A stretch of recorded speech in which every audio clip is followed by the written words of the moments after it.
السلام عليكم ورحمة الله تعالى وبركاته. دمان أصحابتيدا مeel baad adduunka joogtaan kusoo dhawaada channelkeena barashada Englishka. Maanta iyo 10 cusub. Maanta 10keena wuxuu ku saabsan yahay articles. Waxaan rabaa marka inaan wax ka ogaano articles maxay yihiin. Articles waa erayo badan la isticmaalo oo jumlooyinka marka qofka jumlada uu sameynayo si uu u sameeyo jumla saxsan oo macno leh. Marka waan isla arki doonaa badan articleska waxaa la isticmaalaa barnaamijka hortooda ayaa la isticmaalaa. marka si aan isku la fahano aan u aragno aan macnahooda u fahano sawirta ayaan arkaynaa kadibna soo soconaa insha Allah. marka articleska waxay u kala baxaan laba nooc ay u kala baxaan. mid waxa la yiraahdaa definite article, midna waxa la yiraahdaa indefinite article. definite article ka waxa kamid ah the article, the ayaa kamid ah. indefinite article kana laba ay u kala baxaan waa a iyo an ay u kala baxaan. okay, article the waxa loo isticmaalaa wax bayaan ama muuqdo ama qeexan oo qofka wax weydiinayo iyo qofka la weydiinayo way isla wada garanayaan. aan isla aragna tusaale marka si aan u fahano si faahfaahan aan u fahano. tusaale koowaad, give me the ball. give me the ball. banooniga isi. marka article ka meesha aan ku haysano nawaatan article keena waa the. give me the ball. banooniga isi. marka the-dani waxay macno u sameynaysaa noun kan banoonigan ayay macno u sameynaysaa. haddaad tiraahdo give me ball xogaa macno ma sameynayso. marka articleska badan waxaa loo isticmaalaa jumlada markaad dhisaysid ayay macno u sameeyaan. marka the-daani hadda meesha nooga muuqatana waxay muujinaysaa banooni qofka weydiiyey iyo qofka la weydiinayay isla wada garanayaan banooni qaas ah. okay, I saw the boy stealing. I saw the boy stealing.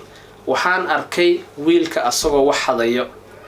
waxaan arkay wiilka asagoo wax hadayo. so article-keena waa kana waa the.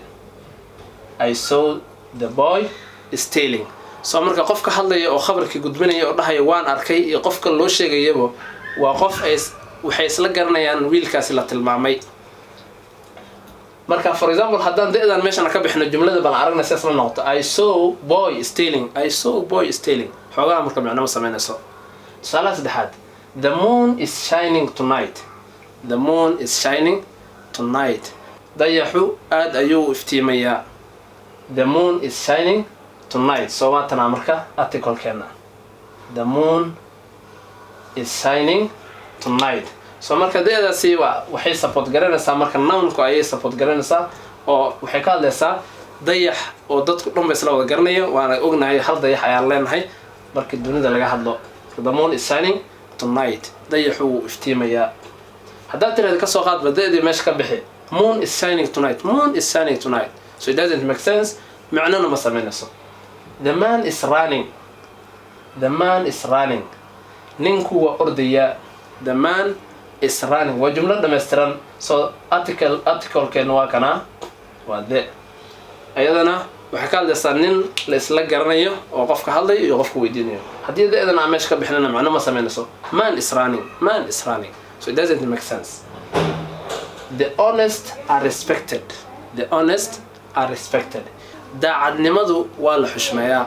the honest are respected. daacadnimadu waa la xushmeeyaa. marka the-daani waxay faahfaahin ka bixinaysaa daacadnimadaas ayay faahfaahin ka bixinaysaa. haddii aan meesha ka bixinana the-da macno ma sameynayso.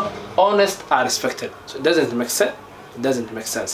marka waxaa leenahay the waxaa loo isticmaalaa qof wax weydiinaya iyo qofka la weydiinayaba wax ay isla wada garanayaan. waxayna u sameysaa jumlada ayay macno u sameysaa markii la dhaho xagga grammarka jumla saxsan oo macno sameynayso. okay, marka haddana isla aragno indefinite article. indefinite article. indefinite article kana waxaa kamid ah a iyo an ayaa kamid ah. a iyo an ayaa kamid ah. labadaas ayaa waxaa la isku dhahaa indefinite article. sababta indefinite article loo dhahayna waxaa waaye indefinite waxaa laga wadaa wax aanan muuqanin ama wax aanan bayaan ahayn mise wax aanan cadeen. yani waxaa loo isticmaalaa wax guud oo aanan la isla wada garanaynin ayaa loo isticmaalaa. okay, marka aan u dhaadhacna marka a ayaan ka bilaabanaa. marka a waxaa loo isticmaalaa a is used before consonant words. a waxaa loo isticmaalaa xuruufta ka bilowdaan consonant words horaantooda ayaa la isticmaalaa. a ayaa la isticmaalaa. so consonant words waxaan filayaa inaan garanayno xuruufta ABC da waxay ka kooban yihiin 26 xuruuf ay ka kooban yihiin. 26daas xuruufna shan ka mid ah waxaa la yidhahdaa vowels 21 xurufna waxaa la yidhahdaa consonants ayaa la yidhahdaa. Okay, marka ana marka waxaa loo isticmaalaa dhahnay consonant words horaantooda ayaa la isticmaalaa. marka isla aragna tusaale si aan u sii fahanno. tusaale koowaad, give me a ball. banooniga isi, give me a ball. so marka aan isla aragna article-keena meeshaan ayuu yaalaa give me a ball. adaas ayaa waxay tahay article-keena. okay, noun-ka ku xigo marka banooniga ahna wuxuu ka bilowdaa b ayuu ka bilowdaa. b-daasina waa consonant letter y. so marka ma dhihi kartid give me and ball. give me and ball waa qalad. marka articles-kana aan dhahnay a iyo anna markii la isticmaalayo ma muujiyaan wax oo specific ah, ma muujiyaan. waxay ka hadlaan wax general ah, wax oo maartay wax guud ay ka hadlaan. marka give me a ball, banooniga isi, banooni oo qaas ah oo la isla wada garanaya maahan, waa banooni aanan cadeen waaye. midda labaad, I saw a snake. aniga waxaan arkay mas ayaan arkay. waa kana article-keena marka waa adaas. maxaa ku xigo? s ayaa ku xigto. s-na waxay ka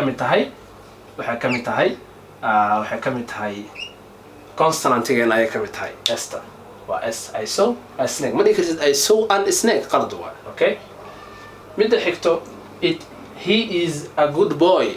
he is a good boy. asagu waa wiil fiican. marka wiilkaan la muujinayo wiil oo la isla wada ogyahay maahan, waa wiil good waaye. article-keenuna waa kana waa a, xarafka ku xigana waa g, consonantiga ayay ka mid tahay ayaduna. okay, taasi marka waxaa la yidhahdaa article a. midda kale u gudubna marka an. article an waxaa loo isticmaalaa before vowel words. horaanta waxaa la isticmaalaa xaraf walbo ka bilowda vowels. so shantan vowel ayaan haysanaa a, e, I, o, u. shantaas ayaa waxaa la isku dhahaa vowels ayaa la isku dhahaa. antu marka xoogaa waxay leedahay shuruud gooni ah ayay leedahay.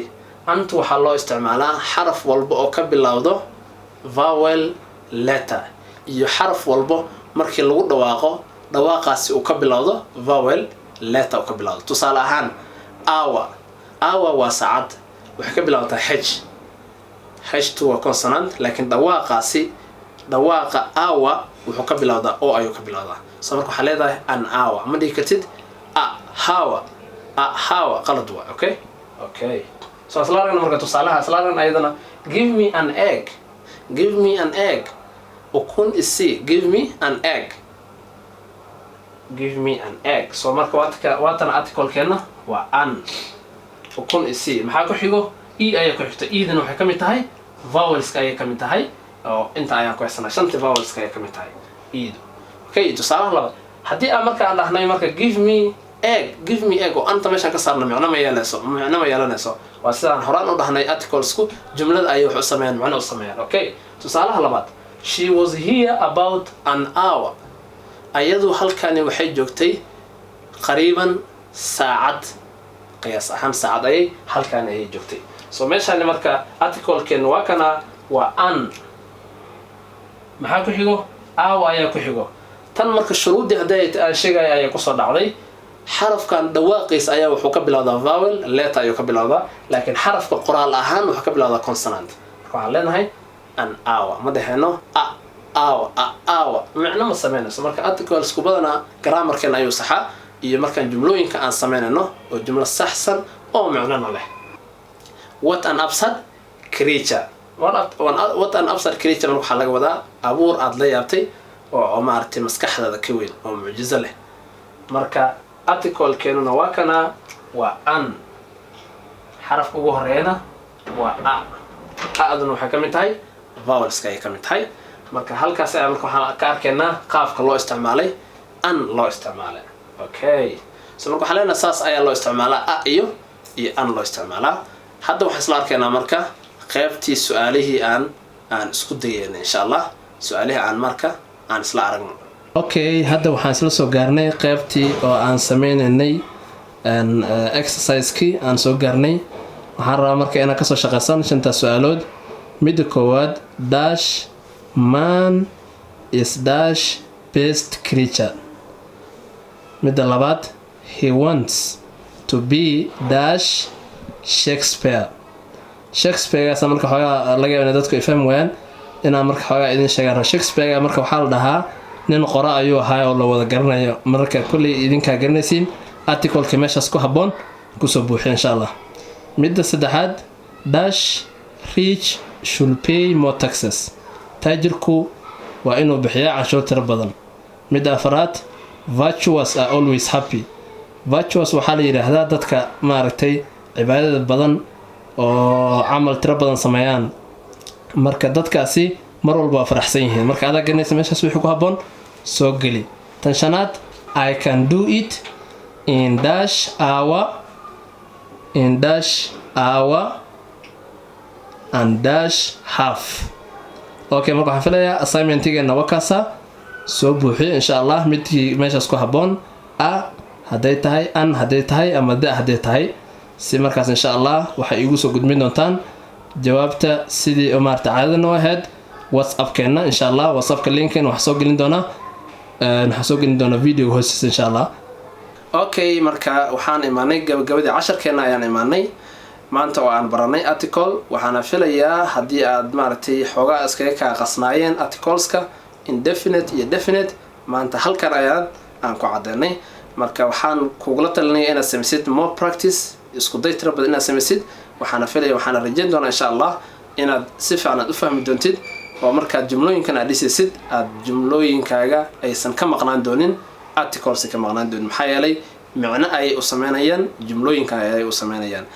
okay hadday tahay markaad koobaad oo channelkan aad soo booqato ha ilaawin inaad subscribe aad tiraahdo gambaleelkan aad furato si aad u noqoto daawadaha koobaad oo videodan ay soo gaaraan. videogeennana like gare asxaabtaadana la wadaag oo share gare. maanta iyo maalinta xigto waxaa idinku ogahay khayr badan. wassalaamu calaykum.